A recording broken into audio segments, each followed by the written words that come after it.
Bonjour, bienvenue à la télé du Meeple, mon nom est Martin et aujourd'hui on fait un top de jeux de dés. Alors ça va être un peu spécial parce que ça va être à la fois un top négatif et un top positif et ce ne sera pas nécessairement centré sur des jeux, mais plutôt des façons d'utiliser les jeux. Pourquoi faire un top? Vous savez que c'est pas la norme, là. On ne fait pas ici à la télé du Meeple, je ne fais pas des tops à tous les mois ou à toutes les semaines ou des choses comme ça. Mais une fois de temps en temps, je me rends compte que je dis des choses qui ne sont pas conséquentes avec ma collection et je dis souvent que je n'aime pas les jeux de dés. Mais qu'est-ce que je veux dire par là est bien différent d'un jeu à l'autre. Alors, je vous explique pourquoi en vous présentant différents types de jeux avec des dés, parce que finalement, j'en ai beaucoup de jeux qui utilisent des dés. Et je me rends compte que ce n'est pas les dés qui sont le problème, mais c'est comment on les utilise souvent. Alors, pour une autre rare fois, un espèce de top. Alors, je vous présente ça. Les jeux de dés que j'aime pas, mais surtout quel style on aime ou on n'aime pas.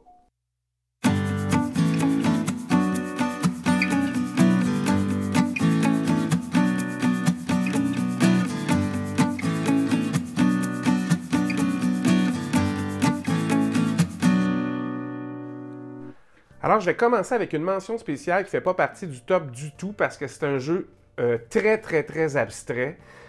C'est un jeu de Shem Philip qui s'appelle Noctiluca. Alors, c'est un jeu de dés dans lequel vous avez un plateau, vous allez brasser un certain nombre de dés à certains endroits et vous récoltez les dés en fonction des chiffres qu'il y a dessus. Mais une fois que vous les avez dans une rangée précise, alors vous placez votre pion, ça vous donne toujours accès à deux rangées différentes. Et une fois que vous avez récolté les dés, les chiffres ne servent plus à rien. C'était juste une façon de les récolter, les chiffres. Et après ça, c'est la couleur des dés que vous avez récoltés parce qu'il y a des couleurs différentes. Et là, c'est un espèce de jeu où vous devez remplir des commandes. Alors, vous devez... La thématique est très plaquée. C'est vraiment des créatures aquatiques que représentent les dés. Puis, il faut les sauvegarder. Alors, il faut les mettre dans des jarres pour les préserver. Alors, c'est pas difficile, mais c'est une mécanique très intéressante, c'est-à-dire que vous les ramassez en fonction des chiffres. Après ça, c'est la couleur qui vous importe, alors vous devez regarder dans les rangées quels chiffres vous rapportent les couleurs dont vous avez besoin. Puis c'est juste de remplir des contrats finalement que vous allez chercher au centre de la table aussi. Alors, c'est vraiment très différent et c'est surtout très abstrait. Alors, c'est vraiment pas un jeu standard là, au niveau des dés que j'ai dans ma collection. Ça, c'est vraiment très abstrait et très différent. Alors, un espèce de top 3 des jeux de dés que je n'aime pas à cause de leur mécanique. Alors, un jeu que je ne possède pas dans ma collection, ça s'appelle Elder Sign. C'est le signe des anciens. C'est un jeu de dés dans la thématique Toulouse. Alors, vous savez que je ne suis pas très Toulouse en général, mais je m'habitue lentement à la thématique parce que j'ai essayé quelques jeux que j'aime bien. Là, l'Insondable cette année, l'été dernier, pardon, que j'ai essayé, et récemment le jeu de cartes d'horreur à Arkham, que j'ai un peu plus de temps, fait que je l'ai essayé en solo, j'ai bien aimé. Alors, mais dans le signe des anciens, c'est autre chose, c'est une mécanique de Yadi, c'est-à-dire que vous lancez les dés, si ça ne fait pas votre affaire, ben vous perdez un dé, vous relancez, puis c'est 2 ou 3 relances comme ça, je me souviens plus exactement. J'ai joué quelques fois, c'est sympathique, mais c'est un jeu où il n'y a pas beaucoup de stratégie et il n'y a pas beaucoup de façons de mitiger, de changer les dés. Et ça, franchement, dans un jeu de dés, ça me manque toujours un peu de comment on organise les dés. Alors, mon numéro 3 des types de jeux que j'aime pas, c'est vraiment comme le signe des anciens. C'est moins intéressant à cause de la mécanique Yati. Numéro 2, dans les jeux de dés ou les types de jeux de dés que j'aime moins, c'est ce qu'on appelle le roll and move, c'est-à-dire que vous roulez les dés et vous avancez d'un certain nombre de jeux, d'espace. Je suis un fan des jeux de Shadi Torbey, c'est des petits jeux de l'univers dont les dessins sont absolument fantastiques. C'est très caricatural, très enfantin. C'est très joli et j'ai toute la collection. Mais celui-là, c'est peut-être le moins bon de la gang parce que c'est celui où il y a le plus de chance aussi. On lance les dés, on avance, puis les méchants aussi avancent, les pirates si vous voulez, mais c'est vraiment du roll and move. Et il n'y a pas un grand intérêt à jouer ça. Il y a Aerion, un autre jeu qui utilise des dés, mais qui sert à remplir des contrats. Et un peu comme dans Noctiluca, si vous voulez. C'est très abstrait ça aussi. C'est toujours des jeux où on a l'impression d'être dans un drôle de rêve, mais il est quand même plus intéressant. Nautilion comme ça ici, c'est le moins bon de la gang tant qu'à moi. Les autres sont intéressants, puis ce sont d'excellents puzzles solo, peu importe lequel vous allez jouer, même lui. Mais c'est le moins bon de toute la série, par exemple. Fait que c'est peut-être pas la meilleure mécanique au monde, c'est-à-dire vous roulez des dés, puis vous avancez de temps de cases, comme quand on jouait au Monopoly quand on était jeune, et ça, c'est pas terrible, à mon avis. Ça a fait un temps, je pense que c'est un peu daté comme façon de faire. Numéro 1 des jeux de dés que j'aime pas. Et là, c'est un jeu qui est extrêmement populaire dans mon groupe de jeux. Ça s'appelle Perudo ou Liar's Dice. Ça dépend quelle version vous avez. Dans Perudo, c'est assez simple. Chacun a des dés, un petit gobelet, on brasse les dés et on lance une espèce d'enchère. On dit qu'on a X nombre de dés de telle valeur. Et là, il faut que les gens soit remontent l'enchère, soit de la valeur, soit du nombre. Alors, on peut dire qu'il y a, au début, mettons, 5 D6 dans tout ce que les gens ont brassé autour de la table. Quelqu'un peut renchérir, mais à 5 D6, c'est difficile de renchérir. Alors là, il faudra peut-être traiter la personne de menteur ou de dire que oui, effectivement, je confirme, je pense qu'il y a le niveau exact. Le jeu est sympathique, le jeu est très populaire dans mon groupe de jeux comme filler pour jouer entre deux autres jeux ou en fin de soirée.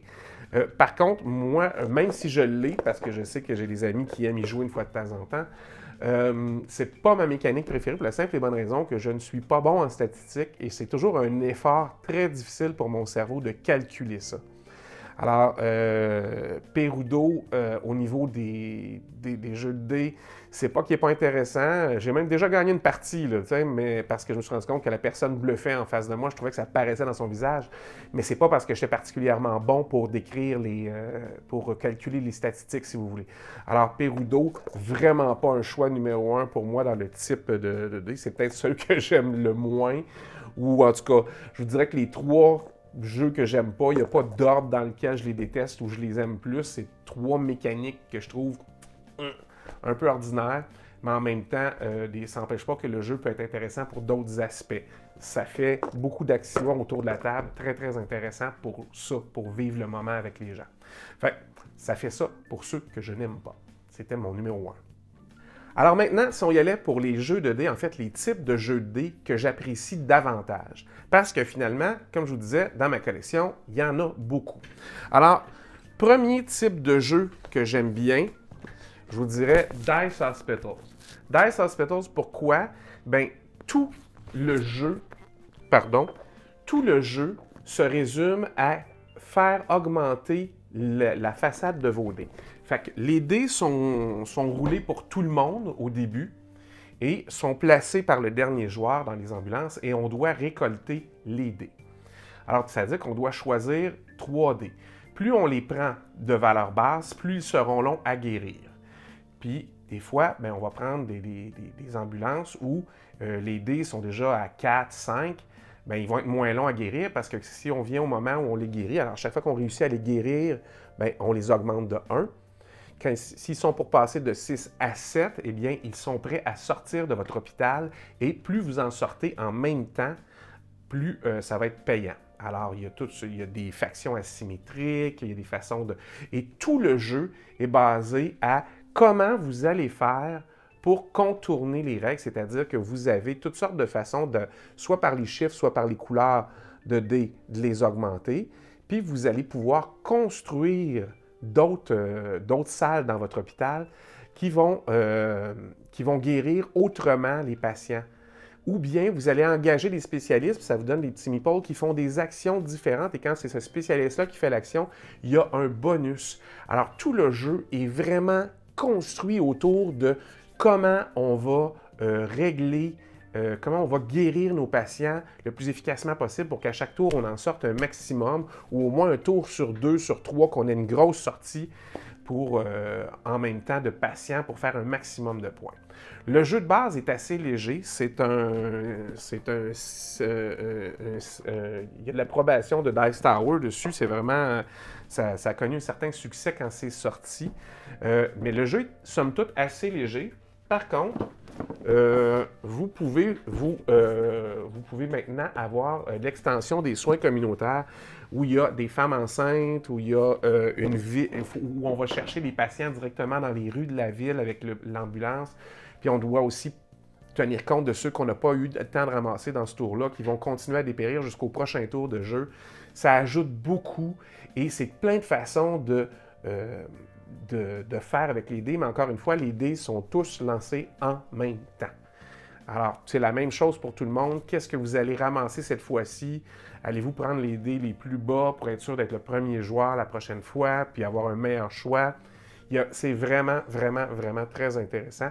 Et même si le jeu n'est pas dur, il est très captivant, même pour les joueurs un peu plus expérimentés. Alors, deuxième type de jeu, c'est Tabanousi. Tabanousi, c'est quoi? C'est un espèce de jeu de civilisation où vous devez reconstruire des quartiers dans la vieille capitale d'Ur en Mésopotamie.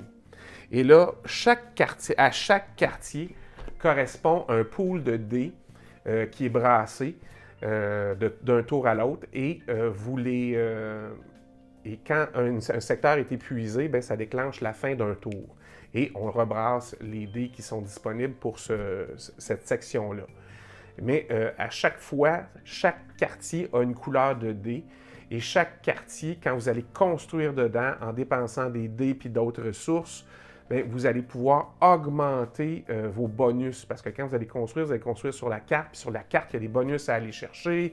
Puis vous avez des bonus de fin de partie. Puis c'est vraiment un jeu euro où l'abstrait est très mélangé avec la thématique. Mais en même temps, c'est super intéressant de la façon que c'est fait. Et vous manquez jamais de dés d'une couleur en général. Parce que quand il n'y en a plus, ça déclenche la fin d'un tour. Et on les rebrasse, ceux-là, et on fait un scoring à chaque fois. Et il y a un scoring de fin. Alors, c'est un jeu assez... C'est pas le jeu le plus complexe au monde, mais c'est un peu plus costaud que Dice Hospital, si vous voulez. Et c'est très intéressant dans sa mécanique de jeu pour ça. Alors vraiment, avec Tabanousi, c'est vraiment qu'est-ce qu'on va faire avec les dés, où on va les jouer, on va-tu aller chercher des points bonus dans les temples, on va-tu construire dans un quartier pour avoir des majorités puis faire des points. Alors ça mélange tout plein de choses et ça fait une mécanique qui fonctionne finalement avec les dés. Fait que c'est vraiment super intéressant à ce niveau-là. Et c'est le type de jeu de dés où on a des pools communs, encore une fois, de dés, puis tout le monde va drafter les dés finalement dedans pour faire certaines actions. C'est complet, c'est complexe un peu, mais c'est un excellent jeu, je vous le conseille. Alors, troisième et dernier type de jeu que je vous présente, c'est le jeu Wayfarers of the South Tigris. Wayfarers of the South Tigris, c'est le même auteur que Noctiluca que je vous ai présenté au début. Alors, c'est essentiellement, vous avez un plateau personnel où vous allez aller chercher des cartes ici sur le plateau central et vous allez les ajouter à gauche et à droite pour augmenter le paysage terrestre, le paysage maritime et le ciel étoilé et des bonus sur le dessus. Il y a plein de choses à faire, mais c'est un mélange de placement d'ouvriers et de gestion de dés. C'est-à-dire que vous allez pouvoir placer certains ouvriers que vous avez pour faire certaines actions, mais après ça, vous avez un petit tableau ici où vous pouvez associer à certains numéros de dés des actions qu'ils peuvent faire. Alors, vous allez passer une bonne partie de du jeu, si vous voulez, à améliorer les actions de vos dés, à dire que quand c'est un 3, bien, il y a une flèche qui va vers la droite. Je peux aussi le faire avec 4, ou le 4 peut devenir les actions de 3. Ou quand vous allez mettre des petites tuiles miniatures ici, bien, ça va augmenter les dés. Vous allez aussi peut-être pouvoir augmenter le placement de dés vers le bas aussi. Parce que le but, c'est de pouvoir avancer lentement sur la piste de recherche, comme ça, et avancer. Et le premier qui arrive au bout déclenche la fin de la partie. Bien, la fin de la partie, ça ne veut pas dire que vous allez gagner parce que vous déclenchez la fin de la partie, mais l'idée, c'est vraiment de pouvoir y associer plein d'actions qui vont bonifier tout au long, puis regarder ce qui score. Alors, il va y avoir tout plein de façons. C'est vraiment une salade de points pour aller chercher toutes sortes de façons différentes d'augmenter vos points de fin de partie. Mais c'est vraiment un jeu où l'attrait principal, c'est que vous partez avec peu d'actions associées avec vos dés et vous allez augmenter les actions que vous pouvez faire avec ces dés-là pour que ce soit toujours plus intéressant et plus payant et vous permettre d'avancer sur la traque de recherche qui est le plateau central. Alors, c'est le genre de jeu de dés qui est vraiment captivant. C'est la coche au-dessus, c'est un peu plus complexe, effectivement. Celui-là, sans être le plus complexe de tous les jeux, il y a un niveau de complexité assez intéressant pour vraiment accrocher plein de types de joueurs. Alors, c'est vraiment un bon jeu de chez Garphield Games, encore une fois. Et c'est encore du Shem Phillips, c'est du McDonald. Alors, c'est très bon. Des très bons auteurs qui nous ont donné toutes les séries de la mer du Nord et du Royaume de l'Ouest. C'est maintenant le Tigre du Sud. Alors, on aime ça. C'est vraiment le type de jeu où on manipule les dés, on arrive à les changer, à leur associer des nouvelles actions. Ce genre de type de jeu-là, c'est vraiment un de ceux que je préfère. Alors, Wayfarers of the South Tigris, les voyageurs du Tigre du Sud, c'était mon premier choix, si vous voulez, dans les types de jeux de dés que j'aime. Alors, vous avez vu, il y a quand même beaucoup de jeux de dés dans ma collection, puis je vous dirais que j'en ai comme, de ceux que je vous ai montrés, je n'ai peut-être 3-4 fois plus que ça. Alors, j'ai quand même un certain nombre de jeux où il y a beaucoup de dés dedans. Mais c'est comme mes jeux de tuiles. Maintenant, je me suis rendu compte que j'en avais beaucoup. Bien, c'est la même chose. L'autre jour, en essayant de compléter ma version de Dice Hospital, je me suis dit, mon Dieu, hein, j'en ai beaucoup des jeux avec des dés. Puis moi, je dis toujours que d'habitude, les jeux de dés, j'aime pas ça. Bien, la preuve est faite. Oui, j'aime ça, les jeux de dés. Ça dépend surtout lesquels. Alors, j'espère que vous avez apprécié ce petit top-là des mécaniques de jeux de dés que je préfère, que j'aime pas et celles que je préfère, et surtout les pourquoi. Alors, dites-moi dans les commentaires, vous, quel genre de jeu de dés vous aimez et pourquoi. Je suis très intéressé à vous lire sur ceux-là, parce que il me semble qu'il y a plein de sortes de jeux de dés qui sont de plus en plus innovants, et que c'est pas juste on lance les dés, on a gagné ou on a perdu, tout simplement. Ça, c'est le pire des cas, puis je vous en ai même pas parlé. Alors, si ça vous intéresse, abonnez-vous à la chaîne, comme ça vous allez être automatiquement notifié quand une nouvelle vidéo sort. En attendant, amusez-vous, on se revoit la prochaine fois.